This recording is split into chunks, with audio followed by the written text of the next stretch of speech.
आपको पता है फेसबुक के खुद के फाउंडिंग प्रेसिडेंट शॉन पार्कर ने जब फेसबुक को डेवलप किया था उस वक्त उन्होंने कहा था कि हमारा जो प्राइम ऑब्जेक्टिव था, जो असल मकसद था, वो ये था कि कैसे हम इस सोशल मीडिया वेबसाइट पर लोगों को ज़्यादा से ज़्यादा देर तक बांधे रख सकें। और इस चीज़ के लिए हमने फेसबुक की प्रोग्रामिंग इस तरह से की जिससे फेसबुक ह्यूमन साइकोलॉजी में मौजूद कमज़ोरियों का गलत फ़ायदा उठा सके। और यही वो वजह है जिसके चलते लोग हर दिन बार बार अपने सोशल मीडिया अकाउंट्स चेक करते रहते हैं। लेकिन कमाल की बात पता है क्या है? जब इन्हीं शॉन पार्कर को ये पता चला कि फेसबुक पर डेवलप किए इस डोपामिन एक्सप्लॉइटिंग सिस्टम की वजह से लोगों पर ड्रग्स लेने जैसा असर हो रहा है, लोगों को इसकी लत लगती जा रही है, ये जानकर शॉन पार्कर ने उसी वक्त 2005 में फेसबुक से रिज़ाइन कर दिया, क्योंकि फेसबुक लोगों की सोशल मीडिया एडिक्शन को अपने बिजनेस के लिए इस्तेमाल कर रहा था। और आज के वक्त में फेसबुक के साथ साथ कई सारे सोशल मीडिया ऐप्स इस ब्रेन हैकिंग के मेथड का इस्तेमाल लोगों को अपने ऐप्स से एडिक्टेड बनाने के लिए कर रहे हैं, ताकि लोग अपना ज़्यादा से ज़्यादा वक्त अपने फ़ोन पर इन ऐप्स पर बिताएं। Thought process that went into building these applications, Facebook being the first of them to really understand it. That thought process was all about how do we consume as much of your time and conscious attention as possible. अब जाहिर सी बात है कि आपके पास ये सवाल ज़रूर होगा कि आखिर कैसे एक ऐप इंटेंशनली लोगों को सोशल मीडिया से एडिक्टेड बना सकता है। इसका जवाब है डोपामीन के ज़रिए। अब ये डोपामीन क्या है? डोपामीन एक्चुअली एक केमिकल है जो कि आपके ब्रेन्स में न्यूरॉन्स के ज़रिए रिलीज़ होता है। अब आपको ये समझना होगा कि जब भी आपके ब्रेन में ये डोपामीन रिलीज़ होता है तो ये डोपामीन आपको एक प्लेजर और सेटिस्फैक्शन की फीलिंग करवाता है। और ये डोपामीन रिलीज़ कब होता है? ये तब रिलीज़ होता है जब एक इंसान शराब या ड्रग्स जैसी चीज़ें कंज्यूम करता है। असलियत यह है कि ड्रग्स लेने के बाद इंसान को जिस मज़े का, जिस प्लेजर का एहसास होता है वो एक्चुअली उस वक्त उसके ब्रेन में भारी मात्रा में डोपामीन के रिलीज़ होने की वजह से मिलता है। अब एक बार जब उसके दिमाग में डोपामीन रिलीज़ होता है तो उसका ब्रेन दोबारा उसे मोटिवेट करता है कि वो फिर से ये नशा करे, ताकि दोबारा डोपामीन रिलीज़ हो और आपको फिर से उसी प्लेजर या मज़े का एहसास हो। वो शख्स दूसरी बार ये नशा करता है, फिर तीसरी बार, फिर चौथी बार। इसी तरह से उसकी ये डोपामीन की भूख बढ़ती चली जाती है और वो ख़तरनाक से ख़तरनाक नशा करता चला जाता है। साफ शब्दों में वो एक ड्रग एडिक्ट बन जाता है। अब इससे आप समझ सकते हो कि किसी चीज़ की लत लगने के पीछे डोपामीन का कितना बड़ा रोल होता है। सवाल आता है कि इसका सोशल मीडिया से क्या कनेक्शन है? तो मैं बता दूं कि कनेक्शन है और बिल्कुल है, क्योंकि खुद फेसबुक के वाइस प्रेसिडेंट और फाउंडिंग प्रेसिडेंट दोनों ने ही ये क्लियरली बताया है कि ये सोशल मीडिया कंपनीज़ इंटेंशनली अपने यूज़र्स के ब्रेन को टाइम टू टाइम एक डोपामीन डोज देती रहती हैं ताकि यूज़र्स को उनके सोशल मीडिया ऐप्स की लत लग जाए। And that means that we need to sort of give you a little dopamine hit every once in a while. So we want to psychologically figure out how to manipulate you as fast as possible and then give you back that dopamine hit. We did that brilliantly at Facebook. Instagram has done it. WhatsApp has done it. Snapchat has done it. Twitter has done it. पर मुद्दे की बात यह है कि आखिर कैसे कोई ऐप आपके ब्रेन में मौजूद न्यूरॉन्स को डोपामीन रिलीज़ करने पर मजबूर कर सकता है। तो आइए मैं आपको इसका जवाब देता हूँ।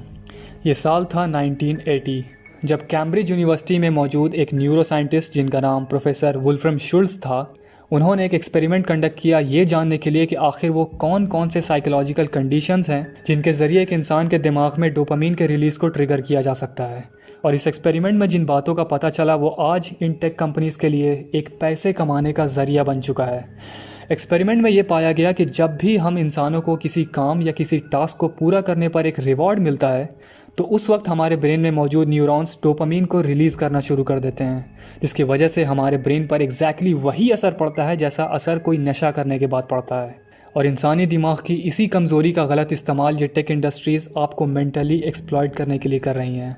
ये सोशल मीडिया ऐप्स आपको फंसाए रखने के लिए जानबूझकर लाइक्स, कमेंट्स और व्यूज़ के सिस्टम का इस्तेमाल किया करते हैं, क्योंकि जब आप इंस्टाग्राम, स्नैपचैट या टिकटॉक पर एक फ़ोटो या वीडियो पोस्ट करते हो और जब आपके पोस्ट पर एक लाइक या कमेंट या व्यू आता है तो यही लाइक या व्यू आपके ब्रेन को एक रिवॉर्ड मिलने की फीलिंग देता है और यही रिवॉर्ड मिलने की फीलिंग आपके ब्रेन में डोपामीन रिलीज़ को एक्टिवेट कर देता है। और यही वजह है कि एक पोस्ट करने के बाद आप बार बार अपने सोशल मीडिया अकाउंट्स चेक करते रहते हो अपने पोस्ट पर लाइक्स देखने के लिए, व्यूज़ देखने के लिए, कमेंट्स देखने के लिए, क्योंकि उन्हीं लाइक्स और व्यूज़ को देखकर आपके ब्रेन में डोपामीन रिलीज़ हो रहा होता है जिससे आपको प्लेजर और मज़े का एहसास होता है।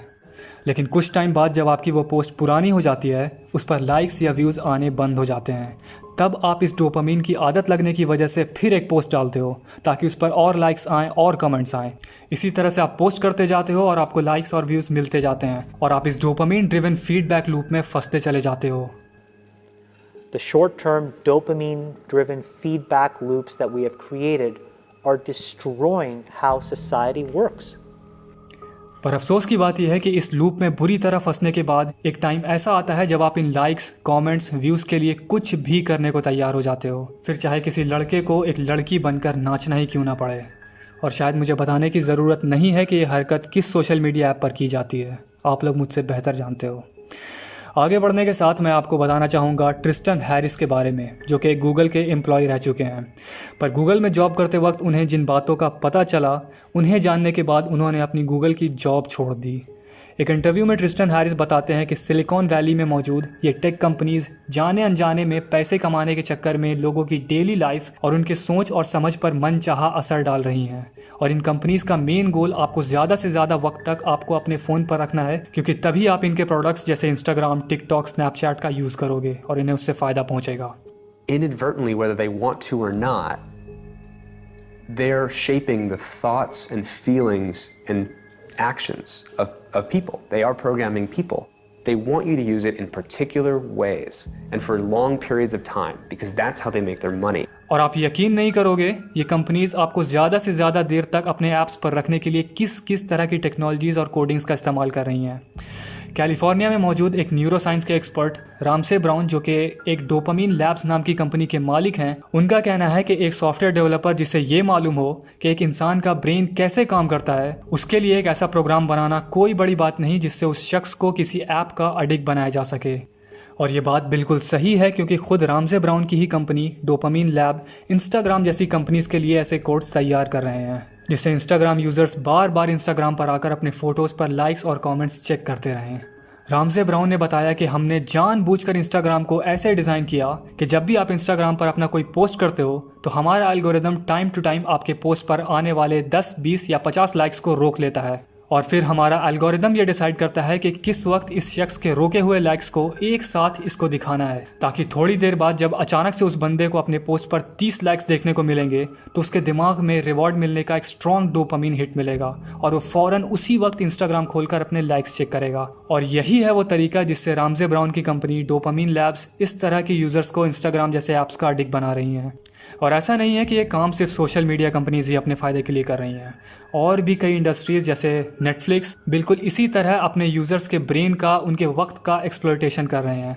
आपको पता है नेटफ्लिक्स के CEO ने अपनी एक स्पीच में ये कहा था कि नेटफ्लिक्स का मेन कॉम्पिटिटर ना ही यूट्यूब है और ना ही अमेज़ॉन है। नेटफ्लिक्स का मेन कॉम्पिटिटर लोगों की नींद है। हमें लोगों को नेटफ्लिक्स पर ज़्यादा देर तक इंगेज रखने के लिए उनकी नींद कम करनी होगी।